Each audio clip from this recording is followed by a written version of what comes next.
ठीक है, पर उन दोनों को थोड़ा सा भी पसंद नहीं आता तो दोनों बाहर आ जाते हैं। इसके बाद वो दोनों बात कर रहे थे। उसे डिनर के लिए पूछता है और कहता है कि शाम को 8 बजे वो उसके पास आ जाए। एना को इसलिए कह रहा था ताकि एना को अपने डैड से भी मिलने के लिए जाना था। इसके बाद एना अपने लिए न्यू ड्रेस बाय करने के लिए आई हुई थी। तभी वहां पर उसकी एक फ्रेंड आती है। फ्रेंड ने उसे कहा कि गेस करो कि मैंने क्या देखा। एना ने कहा कि मुझे पता नहीं, मुझे बता दो। फ्रेंड ने उसे कहा कि मैंने जेरेमी को एक ज्वेलरी शॉप से बाहर आते हुए देखा। इसका मतलब वो एना के लिए एक प्रपोजल रिंग बाय करने के लिए गया था। ये सुनने के बाद एना बहुत ही खुश हो जाती है। वो प्रैक्टिस करने लग गए कि जेरेमी जब उसे रिंग देगा तो किस तरीके से सरप्राइज रिएक्ट करेगी।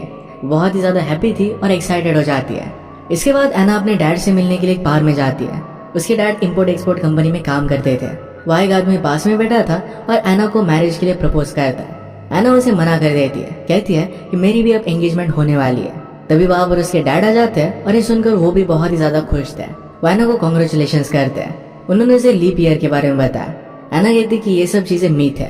एक्चुअली जब लीप ईयर में कोई भी किसी को प्रपोज करता है तब वो उसे मना नहीं कर पाता। इस जगह के सब लोग इस बात को मानते थे, खासकर एना के डैड। एना के डैड ने उसे जेरेमी के बारे में पूछा। एना कहती क्यों पैकिंग कर रहा है, क्योंकि उसे डुप्लिन जाना है। वहाँ जेरेमी को कुछ काम था। नेक्स्ट सीन में हम एना और जेरेमी को डिनर टेबल पर देखते हैं। वहाँ दोनों बातें करते हैं और जेरेमी ने एना को एक गिफ्ट दिया। एना देखकर बहुत खुश हो गई थी, पर ये खुशी ज्यादा टाइम तक टिक नहीं पाई क्योंकि उस गिफ्ट में रिंग की जगह पर इयररिंग्स थे। ये देखकर वो जरा सैड हो जाती है। जेरेमी को फिर अपने काम की वजह से कुछ कॉल आता है और उसे वहां से जाना पड़ता है। रात में एना उसी के बारे में सोच रही थी। अपने लैपटॉप पर लीप ईयर के डे के बारे में देखती है। वो एक आयरिश परंपरा थी। अगर कोई किसी को प्रपोज करे तो सामने वाले इंसान को उसे हाँ कहना ही पड़ता है। इसके बाद वो अपना बैग पैक कर लेती है क्योंकि वो डुप्लिन जाने वाली थी। वहाँ वो जेरेमी को प्रपोज करेगी। जेरेमी ऑलरेडी वहां पर पहुंच चुका था। नेक्स्ट सीन में हम उसे फ्लाइट में देखते हैं जहाँ पर उसके साथ एक आदमी बैठा हुआ था। वो अपनी बातें उसे बताने लगती है पर उसकी बातें सुनकर वो आदमी वहीं पर सो जाता है। थोड़ी देर बाद वहां पर तूफान आ गया और इसके बाद फ्लाइट को डुप्लिन के पहले ही लैंड करवाना पड़ता है। ये सब देखकर एना बहुत ही सैड थी, पर फिर भी उसे डुप्लिन जाना था। दूसरे फ्लाइट्स के लिए वो सर्च करती है पर डुप्लिन जाने वाली फ्लाइट्स कैंसिल हो चुकी थी। इसके बाद वो वहां पर बोट से जाने का डिसाइड करती है। बोट में जाते वक्त भी वहां पर तूफान था, इसलिए अपना डेस्टिनेशन तक नहीं पहुंच पाती। इसके बाद वो एक होटल में आ जाती है। वहां के लोगों से उसने डुप्लिन की बस या ट्रेन के बारे में पूछा। वो लोग उसे बताते हैं कि डुप्लिन के लिए बस और ट्रेन बहुत सालों पहले ही बंद हो गई थी। इसके बाद उनसे टैक्सी के बारे में पूछती है। वहाँ का ओनर जिसका नाम था डिक्लेयर उसे टैक्सी का कार्ड देता है जिस पर उसका नंबर था। उसे कॉल करने के लिए उसने अपना फोन देखा पर उसकी फोन की बैटरी डेड हो गई थी। इसके बाद वो लैंडलाइन से उसे कॉल करती है। वो टैक्सी ड्राइवर से कहता है कि वो अमेरिकन को कहीं पर भी नहीं लेकर जाता। वो उससे पूछती कि तुम्हें कैसे पता कि मैं अमेरिकन हूँ। तभी डिक्लेन पीछे से निकल कर आता है और वही उससे बात कर रहा था। वही वो टैक्सी ड्राइवर था। एना उसे कहती कि डुप्लिन ले जाने के लिए मैं तुम्हें 500 यूरोस दूंगी, पर इस बात के लिए उसे मना कर देता है। अब एना को अगर यहाँ से जाना होगा तो मॉर्निंग में कोई रास्ता मिलेगा। एना सोचती है कि वो कहाँ पर रुकेगी। इसके बाद वो उसी होटल में रहने का डिसाइड करती है। एना को डिक्लेन उसका रूम दिखाता है। एना को जरा भूख लग रही थी, इसलिए डिक्लेन उसके लिए सैंडविच बनाने के लिए नीचे जाता है। एना को अपना फोन चार्ज करना था। फोन चार्ज करने के लिए इलेक्ट्रिसिटी होल्डर ये बेड में दबा हुआ था। इसे निकालने के ट्रायल में पूरे रूम का बुरा हाल कर देती है। इसके बाद उसने अपने चार्जर को कनेक्ट कर दिया, पर कनेक्ट करने की वजह से वहाँ की लाइट्स ऑफ हो जाती है। इसके बाद डिक्लेन रूम में आता है और उस पर थोड़ा सा गुस्सा करता है। उसने उसे डिनर के लिए सैंडविच दिया। नेक्स्ट डे सारी बातें वो जेरेमी को बताती है। इसके बाद जेरेमी उसे जल्द से जल्द मिलने के लिए कहता है। इसी बीच उसने देखा कि कुछ लोग लोन फिर से वापस लेने के लिए डिक्लेन के पास आए हुए थे। डिक्लेन ने अपने होटल के लिए उनसे जरा लोन लिया था। डिक्लेन उनसे और कुछ दिन मांगता है। एना अपने कपड़े चेंज कर रही थी और तभी वहां पर डिक्लेन आया। उसे कहता है कि उसे टैक्सी से डुप्लिन ले जा सकता है। उसे वैसे भी पैसों की बहुत जरूरत थी। एना ने उसे हाँ कहा और बाहर जाने के लिए कहा। वो दोनों बाहर निकले और डिक्लेन उसके लिए टैक्सी लेकर आया, पर टैक्सी की हालत बहुत ही खराब थी। एना उसे कहती कि प्लीज मुझे बताओ कि हम दोनों इस टैक्सी में नहीं जाने वाले। डिक्लेन उसे कहता है कि हम इसी टैक्सी से जाने वाले हैं। डिक्लेन ने एना का बैग टैक्सी में रखा। इसके बाद वो वहां से निकल जाते हैं। वो सैंडविच खाते हुए टैक्सी चला रहा था। रास्ते में एना उसे बताती है कि उसके बॉयफ्रेंड को लीप ईयर के दिन प्रपोज करने वाली है, जिस पर वो हंसने लगता है। उसका वो मजाक उड़ाता है और एना को गुस्सा आ गया, इसलिए उसका सैंडविच वो बाहर फेंक देती है। इसके बाद डिक्लेन ने टेप स्टार्ट किया, पर एना उसका कैसेट निकालकर बाहर फेंक देती है। डिक्लेन गाड़ी रोक देता है और इस टेप को लेकर आता है। रास्ते से जाते वक्त रोड पर बहुत सारे काउस थे, जिन्हें देखकर वो कार रोक देता है। काउस को एना खुद हटाती है और बड़ी मेहनत के बाद वो काउस रोड से हट जाती है। इसके बाद उसका पैर काऊ के पुप पर पड़ जाता है, जिसे देखकर डिक्लेन हंसने लगता है। एना भी गुस्सा होकर उसकी कार पर लात मार देती है। इससे कार अपने आप घाटी के नीचे चली गई और एक बड़े से नाले में गिर जाती है। अब एना बहुत परेशान हो गई थी क्योंकि उसका बैग भी उसी में था। इसके बाद वो दोनों फाइट करने लग जाते हैं। एना जैसे तैसे अपना बैग निकाल लेती है और वहां से जाने लग गए। डिक्लेन उसे कहता है कि मैं एक टो ट्रक मंगवा लूंगा, फिर हम यहाँ से जा सकते हैं, पर एना नहीं रुकती है। रास्ते में एक वैन आती है और एना ने उनसे लिफ्ट मांगी। कार में बैठा आदमी उसे बिठाने के लिए रेडी हो जाता है। एना वैन के पीछे का दरवाजा ओपन करती है, पर वहाँ और भी लड़के थे। एक लड़का उसका बैग गाड़ी में रखता है और इसके बाद वो बैग लेकर वहां से चले जाते हैं। एना ये सब देखती रह गई। इसके बाद डिक्लेन सीटी बजाता हो वहां से आगे चला जाता है। थोड़ी देर बाद एना एक रेस्टोरेंट में आई जहाँ पर डिक्लेन ऑलरेडी था। उसे हाय कहता है और कहता है कि हम लोग यहाँ से जल्दी चले जाएंगे। तो उसकी कार टो हो जाने वाली थी। उसे कहती है मैं तुम्हारे साथ नहीं जाने वाली। वो टेलीफोन पर दूसरी टैक्सी को कॉल करने जाती है। इसी बीच उसने उन्हीं लोगों को देखा जिन्होंने उसका बैग ले लिया था। वो बैग अब भी उनके पास था। एना अंदर जाकर उनसे उसका बैग मांगती है, पर उसे नहीं देते। इसके बाद वहां पर डिक्लेन आता है और सबको बहुत मारता है। एना को उसका बैग फिर से वापस मिल गया। लड़ाई की वजह से रेस्टोरेंट के ओनर उन दोनों को वहां से निकाल देते हैं। वो दोनों फिर से साथ में थे। चलते चलते वो दोनों एक रेलवे स्टेशन पर पहुंचते हैं। वो दोनों वहाँ एक वर्कर से ट्रेन के बारे में पूछते हैं। वो उन्हें बताता है कि ट्रेन 3 आवर्स में आने वाली है। ये सुनकर वो बहुत ही खुश होती है। डिक्लेन ने वहां पर सामने कैसल देखा और उसे वो कैसल में घूमने के लिए कहता है। एना उसे मना कर देती है क्योंकि वो नहीं चाहती थी किसी भी हालत में उसकी ट्रेन मिस हो जाए। इसके बाद वो वहां पर अकेला ही जाने लग जाता है। वहां के वर्कर के डॉग को देखकर एना डर गई और वो भी उसके साथ आ जाती है। वो दोनों कैसल में पहुंचे और कैसल देखकर एना को बहुत अच्छा लगता है। एना ने डिक्लेन से उस कैसल के बारे में पूछा। इसके पीछे एक लव स्टोरी थी जो डिक्लेन एना को बताता है। एना उसे कहती है कि तुम मुझे ऐसी स्टोरी सुनाकर मुझ पर लाइन मार रहे हो।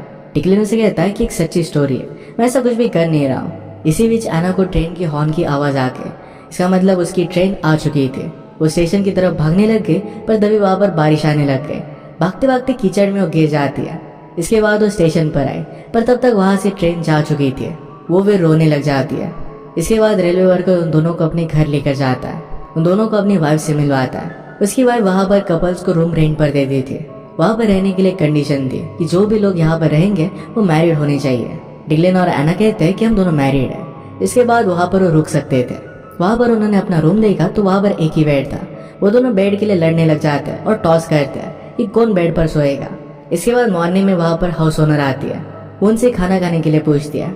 एना उसे कहती है कि मेरा हस्बैंड डिक्लेन बहुत ही अच्छा खाना बनाता है, वो खाना बनाने में आपकी मदद भी करेगा। ये सुनकर लेडी बहुत ही खुश हो जाती है। नेक्स्ट सीन में वो दोनों गार्डन में सब्जियां लेने के लिए जाते हैं। उन दोनों ने वहां पर बहुत सारी बातें की। इसके बाद वो दोनों साथ में कुकिंग भी करते हैं। इसके बाद नेक्स्ट सीन में रात में एक ओल्ड कपल उनके पास बैठे हुए थे। वो सब खाने की बहुत तारीफ करते हैं। ये सुनकर उन्हें भी बहुत अच्छा लगता है। इसके बाद ओल्ड कपल किस करते हैं। ये देखकर स्टेशन वर्कर और उसकी वाइफ भी किस करने लग गए। एना और डिक्लेन किस नहीं कर रहे थे तो उन्होंने उन्हें किस करने के लिए कहा।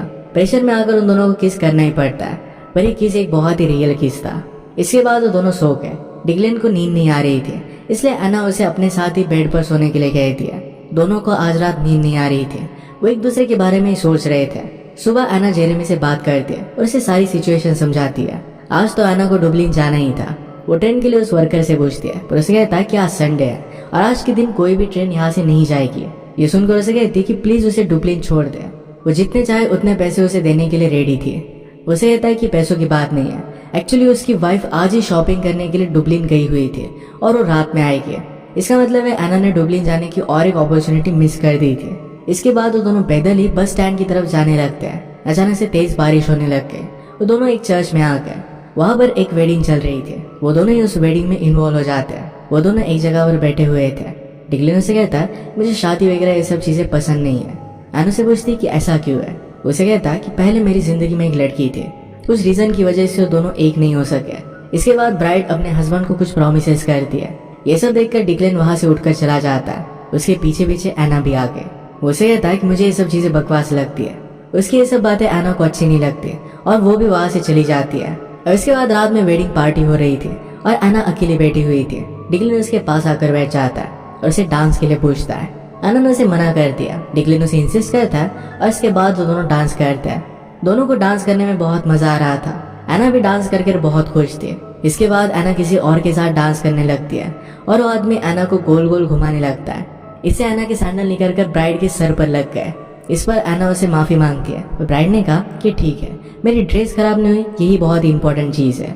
उसके कहती एना से गलती से उसके ड्रेस पर ड्रिंक गिर जाता है। इसके बाद तो दोनों वेडिंग पार्टी से निकल जाते हैं। रात में एना बहुत ड्रिंक करती है और उसे डिक्लेन लेने के लिए आता है। उसे कहती है कि तुम एक बहुत ही खराब आदमी हो, तुम हमेशा चिल्लाते रहते हो, तुम मुझे बहुत डांटते भी हो। मुझे लगता है कि ये सब चीजें तुम्हारा सिर्फ एक नाटक है और अंदर से तुम बहुत ही प्यारे आदमी हो। ये कहने के बाद उसे किस करने के लिए उसके करीब आ रही थी, पर तभी उसे उल्टी आ जाती है। इसके बाद उसे उठाकर लेकर जाता है। सुबह होने पर जब एना की आंख खुली तो वो खुद को डिक्लेन के पास पाती है। रात भर वो एना के साथ इसी तरीके से सोया हुआ था। ये देखकर एना को अंदर से बहुत अच्छा लगता है। और इसके बाद एना का जाने का टाइम हो गया था। वो अपना सूटकेस लेकर चली जाती है। इसके बाद डिक्लेन की आंख खुली। वो देखता है कि एना की बस जा रही थी, पर एना तो उसके लिए सिर्फ कॉफी लेने के लिए गई हुई थी। वो उसे पीछे से देख रही थी। वो बहुत ही परेशान दिख रहा था। तभी एना उसके सामने आ जाती है। डिक्लेन उसे कहता है कि उसने उसकी बस मिस कर दी। एना ने कहा कि कोई बात नहीं, तुम मुझे वहां पर छोड़ दोगे। इसके बाद दोनों डुब्लिन पहुंच जाते हैं। वहां आने के बाद डिक्लेन एना को अपने प्यार की बात बताता है। वो एक लड़की से बहुत प्यार करता था। उसने और उस लड़की ने मिलकर एक कॉफी शॉप चलाई थी। उनके साथ उनका एक फ्रेंड भी काम करता था। डिक्लेन को लगा था कि उस लड़की के साथ वो पूरी जिंदगी बिताएगा। ऐसा हो नहीं पाया क्योंकि वो लड़की और उसका फ्रेंड इन दोनों में अफेयर हो गया। डिक्लेन ने अपनी मदर की वेडिंग रिंग भी उस लड़की को गिफ्ट दी थी। वो रिंग अभी भी उस लड़की के पास थी। ये सुनकर एना से कहती कि तुम्हें वो वेडिंग रिंग फिर से वापस लानी चाहिए, वो तुम्हारी मदर की है। डिक्लेन उसे कहता है कि अब बहुत सारा टाइम बीत चुका है। इसके बाद डिक्लेन उसे उसकी डेस्टिनेशन वेडिंग पर पहुंचाता है। एना उसे उसके पैसे देने लगती है, पर डिक्लेन उसे वो पैसे नहीं लेता। वो उससे वही कॉइन मांगता है जिससे उन्होंने बेड पर सोने के लिए टॉस किया था। वहां से जाने लग गया और एना को भी अच्छा नहीं लगता। डिक्लेन अपनी फीलिंग्स बताने के लिए टर्न हुआ, पर इतने में वहां पर जेरेमी आ गया था। वो एना के गले लग जाता है और वह उसे शादी के लिए प्रपोज करता है। ये देखकर डिक्लेन वहां से चला गया। एना ने जेरेमी को हाँ कर दी थी। इसके बाद उन दोनों की शादी की तैयारी होने लग गई। डिक्लेन अकेला ही रोड पर चल रहा था। जिसके बाद वो किसी को फोन करता है। इसके बाद वो अपने एक्स से मिला और घर चला जाता है। घर जाकर वो अपना रेस्टोरेंट चलाता है जो कि बहुत ही अच्छा चलता है। थोड़े दिनों बाद जिन लोगों से उसने पैसे लिए थे वो वहां पर आ गए थे। वो उन्हें पैसे पे नहीं कर पा रहा था और इसी वजह से उसका सारा सामान वो बाहर निकालने की बात कर रहे थे। यहाँ पर डिक्लेन के कस्टमर उसकी पूरी मदद करते हैं। वो जो भी पैसे ओ करता था वो सारा उन्होंने पे कर दिया। पैरेलल में हम देखते हैं कि एना थोड़ी सी अपसेट थी। उसकी एंगेजमेंट के लिए पार्टी रखी जाती है। एना ने वहां पर एक फायर अलार्म देखा। उसे ट्रिगर करने जाती है। वो देखना चाहती थी कि क्या सच में जेरेमी उसके लिए केयर करता है। अलार्म के ट्रिगर होने के बाद जेरेमी एना को छोड़कर अपने दूसरे ही सामान को समेटने लग गया। ये देखकर एना उसे समझ गई कि जेरेमी उसके लायक नहीं है। इसके बाद उसे छोड़कर वहां से वो चली जाती है। कुछ दिनों बाद वो डिक्लेन के रेस्टोरेंट में आती है। डिक्लेन उसे देखता है और पूछता है कि तुम यहाँ पर कर क्या रही हो। उसे कहती है कि मैं तुम्हें बहुत लाइक करती हूँ। अपनी फीलिंग्स के बारे में उसे बता देती है। डिक्लेन उसे कुछ भी आंसर नहीं देता और वहां से चला जाता है। इसके बाद एना बहुत सैड हो गई। एक हाइटेड जगह पर जाकर वहां पर वो रोने लग गए। वहां पर डिक्लेन आया और उसे चुप कराता है। एना उसे पूछती कि तुम मुझे छोड़कर क्यों चले गए थे। उसे कहता है कि मैं तुम्हारे लिए कुछ लेने के लिए गया था। उसे अपनी मदर की रिंग देता है। प्रीवियस सीन में अपनी एक्स से उसने अपनी मदर की रिंग ले ली थी। उसे वेडिंग के लिए प्रपोज कर देता है। एना ये एक्सेप्ट कर लेती है और दोनों किस करते हैं। अब वो दोनों साथ में थे। नेक्स्ट सीन हम कुछ दिनों बाद देखते हैं। वो दोनों उसी टैक्सी से और एक ट्रिप पर जा रहे थे और दोनों साथ में बहुत खुश थे। इसी के साथ ही मूवी एंड हो जाती है। अगर आपको एक्सप्लेनेशन अच्छा लगा तो प्लीज लाइक और कमेंट